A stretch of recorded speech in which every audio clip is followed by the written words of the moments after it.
বিসমিল্লাহির রহমানির রহিম। আসসালামু আলাইকুম। কেমন আছেন সবাই? আশা করছি সবাই ভালো আছেন। আমিও আলহামদুলিল্লাহ ভালো আছি। স্বাগতম আমার রান্নাঘরে। আজ আমি আপনাদেরকে তৈরি করে দেখাবো খুব সহজ একটি রেসিপি।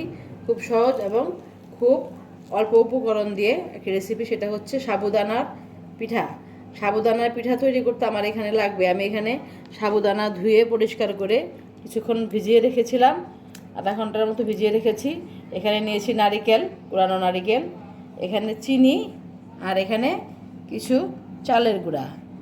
এখন চলুন আমরা মূল রান্নায় চলে যাই, আমরা কীভাবে সাবুদানার পিঠা তৈরি করি। এখানে আমি চুলায় একটি কড়াই বসিয়ে এখানে আমি যে মেপে রেখেছিলাম নারকেল, চিনি এবং সাবুদানা দিয়ে এখন আমি এটাকে একটু রান্না করে নিব। এটাই আমার পিঠা আসল ডো, এটা দিয়ে আমার পিঠা হবে। এই জন্য আমি সব একসাথে করে মিক্সড করে কিছুক্ষণ রান্না করে সাবুদানাটা একটু সিদ্ধ হয়ে যখন কালারটা চেঞ্জ হবে, দেখবেন একটু ট্রান্সপারেন্ট হয়ে যাবে, তখন বুঝবেন যেটা হয়ে গেছে। তো আমি এটাকে কিছুক্ষণ রান্না করে নেই, পরে আমি আবার দেখাচ্ছি আপনাদেরকে। এই তো আমার সাবুদানার ডো তৈরি। সাবুদানাটা সিদ্ধ হয়ে সুন্দর মিক্সড হয়ে নারিকেল চিনি সুন্দর করে মিশে সুন্দর একটা ডো তৈরি হয়ে গেছে, দেখেন।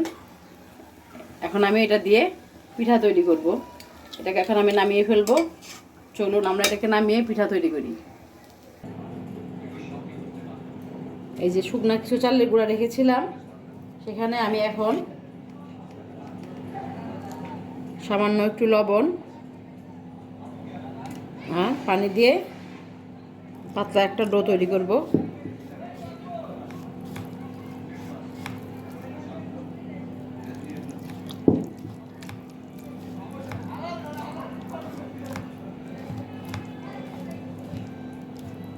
আর একটু পাতলা করব।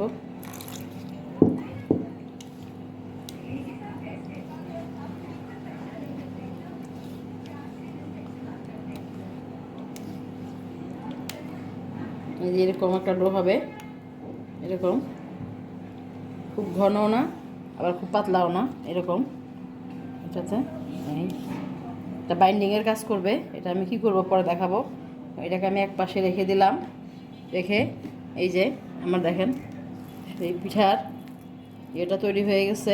ডোটা তৈরি করে নিয়ে আসছি নারকেল, চিনি এবং এখানে সাবুদানা দিয়ে আমি একটা পিঠার ডো তৈরি করেছিলাম। সেটাকে এখন কিভাবে পিঠা বানাই দেখেন। এভাবে নিব, এভাবে হাতে নিয়ে শুকনা চালের গুঁড়োতে এভাবে,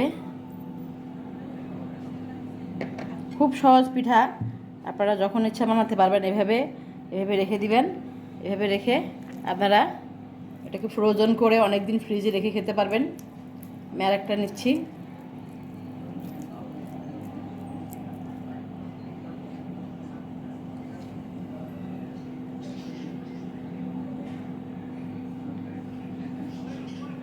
জাস্ট এইভাবে আমি সবগুলো পিঠা তৈরি করে নেই, পরে আপনাদেরকে আবার দেখাচ্ছি।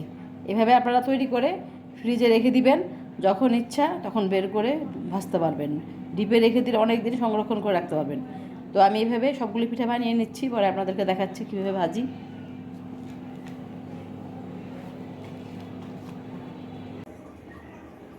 এই তো এভাবে আমি সবগুলো পিঠা বানিয়ে নিয়েছি। এখন আমি এগুলোকে কিভাবে ভাজি সেটা দেখুন। আমি চুলায় তেল গরম দিয়ে গিয়েছিলাম, তেল গরম হয়ে গেছে। এখন আমি যে ডোটা তৈরি করে রেখেছিলাম, এই যে পাতলা ডো, সেটাতে একটা পিঠা নিব। এভাবে ছুঁব, এটা বাইন্ডার হিসেবে কাজ করবে, তাহলে পিঠাটা খুলে যাবে না। একটা পিঠা দিলাম, আরেকটা পিঠা এভাবে চুবিয়ে দিয়ে দিলাম। এটা বাইন্ডারের কাজ করবে, এটা দিলে পিঠাটা বাইরেটা ক্রিস্পি হবে এবং খুলে যাবে না। নারিকেল, আমি যে নারিকেল সাবুদানা দিয়ে তৈরি করেছিলাম সেটা খুলে যাবে না। এভাবে আমি সবগুলো পিঠা ভেজে পরে আপনাদেরকে দেখাচ্ছি। তো হয়ে গেল আমার পিঠা ভাজা, দেখুন গোল্ডেন ব্রাউন কালার হয়ে আসছে। এখন আমি এগুলোকে তুলে নিব। বেশি কালার করব না, এরকম এরকম হালকা গোল্ডেন ব্রাউন কালার হবে। আমি এগুলোকে নামিয়ে নিব।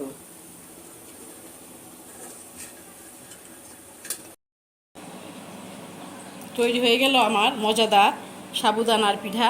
দেখুন বাহিরেরটা অনেক ক্রিস্পি এবং ভিতরটা অনেক সফট দেখুন, এবং এটা খুব গরম দেখুন, অনেক গরম।